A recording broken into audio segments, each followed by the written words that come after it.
दोस्तों आज के इस वीडियो में हम देखने वाले हैं एयर इंडिया एयरलाइन का वेब चेक इन करने का कंप्लीट प्रोसेस, यानी कि एयर इंडिया का बोर्डिंग पास डाउनलोड करके लाइव में आपको दिखाने वाला हूं। इतना ही नहीं दोस्तों, वेब चेक इन करने के बाद जो बोर्डिंग पास के अंदर डिटेल मेंशन होते हैं, इसका क्या मतलब है, कैसे इसे समझना है, ये सबसे इंपॉर्टेंट पार्ट होता है, क्योंकि अगर आप नहीं समझ पाते हैं तो आपका फ्लाइट भी मिस हो सकता है। तो चलिए बेहतर जानकारी के लिए चलते हैं मोबाइल के स्क्रीन के ऊपर और सबसे पहले वेब चेक इन करने का प्रोसेस देखते हैं। इसके लिए किसी भी ब्राउजर के गूगल में आपको टाइप करना है Air India web check in, और ये जो पहला लिंक आ रहा है check in online book and manage, इसके ऊपर आपको क्लिक करना है। और ये हम आ चुके हैं एयर इंडिया के ऑफिशियल वेबसाइट के ऊपर। यहां से हम दो डिटेल डाल करके वेब चेक इन को कंप्लीट कर सकते हैं, लेकिन उससे पहले आपको ये समझना होगा कि वेब चेक इन करने का एक समय सीमा निर्धारित है। उस समय सीमा के अंदर ही आपको वेब चेक इन करना होता है। ऐसा पॉसिबल नहीं है कि कभी भी वेब चेक इन कर लिए। अच्छा, तो कंडीशन ये है कि फ्लाइट डिपार्चर से 48 घंटा मैक्सिमम पहले और मिनिमम जो है 2 आवर बिफोर डिपार्चर, यानी कि मान के चलो आपका फ्लाइट 10 AM में है, ठीक है, तो इस टाइमिंग से 48 घंटा पहले कभी भी वेब चेक इन कर सकते हो, या 2 घंटा पहले तक मैक्सिमम, यानी कि 8 AM तक मैक्सिमम आप वेब चेक इन कर सकते हो, ठीक है। तो फिलहाल जो मेरा टिकट है वो कल का ही है, तो अभी मैं वेब चेक इन कर सकता हूं। तो हमें क्या क्या डिटेल चाहिए होगा, पैसेंजर का लास्ट नेम और PNR नंबर, ठीक है। तो किसी भी एप्लीकेशन या वेबसाइट से जो आपने टिकट बुक किया होगा फ्लाइट टिकट, तो 2 डिटेल जरूर मिले होंगे आपको, PNR नंबर और पैसेंजर का लास्ट नेम। तो दोनों डिटेल हम यहाँ पे सबमिट करते हैं। तो ये हमने PNR नंबर, पैसेंजर का लास्ट नेम डाल दिया, चेक इन के ऊपर मैं क्लिक करता हूँ। अब देखिए दोस्तों, हमारा डिटेल फैच होकर के आ चुका है। पटना टू दिल्ली का ये हमारा फ्लाइट है, फ्लाइट नंबर ये रहा। Check in close in 1 day, यानी कि एक दिन बाद चेक इन बंद हो जाएगा, लेकिन अभी मैं चेक इन कर सकता हूं। बाकी फ्लाइट का टाइमिंग वगैरह यहाँ पे दिखाए जा रहे हैं। नॉन स्टॉप फ्लाइट है, टाइम से फ्लाइट चल रहा है।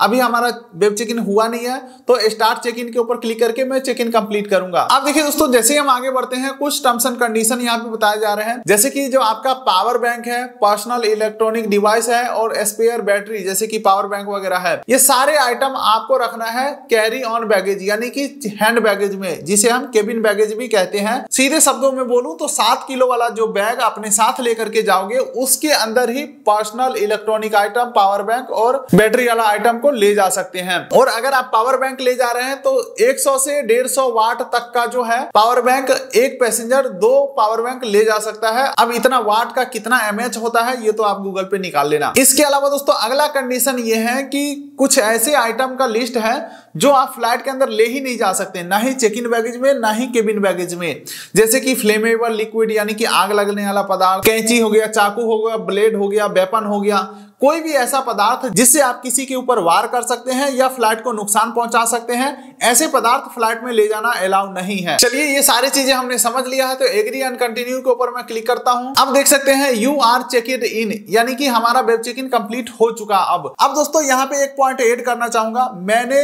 फ्लाइट टिकट बुकिंग के समय ही सीट सेलेक्ट कर लिया था, जिस वजह से हमें अभी सीट सेलेक्ट करने का कोई ऑप्शन नहीं मिला। वैसे आप वेब चेक इन के समय सीट को आप मॉडिफाई भी कर सकते हैं, या पहले से सीट सेलेक्ट नहीं किया था तो अभी ऐड भी कर सकते हो। तो यहाँ पे वेब चेक इन तो हमारा कंप्लीट हो चुका है, लेकिन सीट मैप यहाँ पे नीचे खुल के आ चुका है। ये आप देख सकते हैं दोस्तों, फ्लाइट का सीट मैप खुल के आ चुका है। इस साइड का जितने भी सीट है विंडो सीट है, इस साइड का जितने भी सीट है विंडो सीट है, फिर ये मिडिल सीट और ये साइड सीट, सेम उसी प्रकार से मिडिल और साइड सीट आ चुका है। और फिलहाल जो मेरा सीट है 15B, जो कि 200 रुपए में हमने खरीदा था, वो यहाँ पे आ चुका है। आप चाहो तो मॉडिफाई भी कर सकते हो, जैसे कि मैं विंडो सीट ले रहा हूँ, विंडो सीट 8A, तो इसके लिए 375 रुपए एक्स्ट्रा हमें पेमेंट करना होगा। सेलेक्ट सीट के ऊपर मैं क्लिक करता हूं। तो अब देखिए दोस्तों, सीट का पेमेंट करने के लिए हमें बोला जा रहा है, तो चलो मैं कोई भी एक माध्यम से पेमेंट करता हूं कंफर्म। तो ये मैं 375 का पेमेंट कर देता हूं कंफर्म। तो ये दोस्तों हमारा वेब चेक इन हो चुका है कंप्लीट। बोर्डिंग पास हमें डाउनलोड होकर के मिल चुका है। इसी बोर्डिंग पास के थ्रू टर्मिनल बिल्डिंग के अंदर एंट्री होगा, और एंट्री होने के बाद इस प्रकार का फिजिकल बोर्डिंग पास भी हम ले सकते हैं। अब दोस्तों ये जो हमें बोर्डिंग पास मिला है, इसके अंदर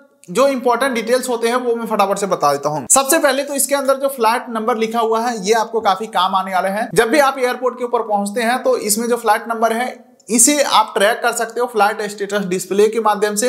वहां पे कौन सा फ्लाइट डिले है, कौन सा टाइम पे चल रहा है, कितने नंबर गेट से बोर्डिंग होगा, कितने बजे बोर्डिंग खुलेगा, कितने बजे बंद होगा, सारे चीज जो है आप फ्लाइट नंबर से एयरपोर्ट के ऊपर पता कर सकते हो। अच्छा, इसके अलावा दूसरा इंपॉर्टेंट चीज होता है बोर्डिंग टाइम। आपने जब टिकट बुक किया था तो उसमें फ्लाइट उड़ने का समय दिया हुआ था, टेक ऑफ का समय दिया हुआ था, लेकिन उससे आधे घंटे पहले तो गेट ही बंद हो जाते हैं फ्लाइट का। तो आपको बोर्डिंग पास के अंदर एक बोर्डिंग टाइम दिया होगा। उस बोर्डिंग टाइम का मतलब होता है इतने बज के इतने मिनट में आपको फ्लाइट के अंदर एंट्री कर जाना है। और फ्लाइट टेक ऑफ यानी कि फ्लाइट उड़ने से 25 मिनट पहले फ्लाइट का गेट ही बंद हो जाता है। इसके अलावा सीट नंबर आपको बोर्डिंग पास के ऊपर मिलते हैं, जिसके ऊपर जाकर के आपको बैठना होता है फ्लाइट के अंदर।